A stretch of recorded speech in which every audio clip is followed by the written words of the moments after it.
তাহাতে আকাশে তারার ন্যায় বহু সংখ্যক ছেলে যে তোমরা তোমরা অল্প সংখ্যক অবশিষ্ট থাকিবে। অল্প সংখ্যক অবশিষ্ট থাকবে তোমরা, কেননা তুমি আপন ঈশ্বর সদাপ্রভুর রবে কর্ণপাত করিতে না। কেননা তুমি আপন ঈশ্বর সদাপ্রভুর রবে কর্ণপাত করিতে না।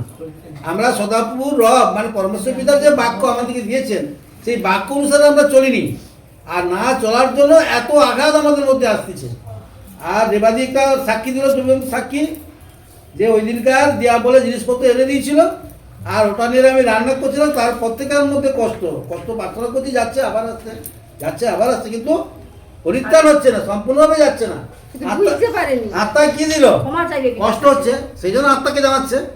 আত্মা জানতে চাইছে কেন কষ্ট, আমি তো ভবনে যাচ্ছি, প্রার্থনা ভোজন করছি, আমার মধ্যে থেকে কষ্টটা কেন যাচ্ছে নি, তুমি আমাকে জানাও। কি জানালো?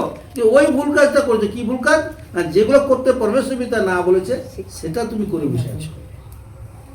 সেটা জানার পরে তোমাকে জ্ঞান দিল, জানালো, চেতনা দেওয়ার পরে তুমি যখন ভুল স্বীকার করলে, তোমার কাছ থেকে শয়তান কি পালালো।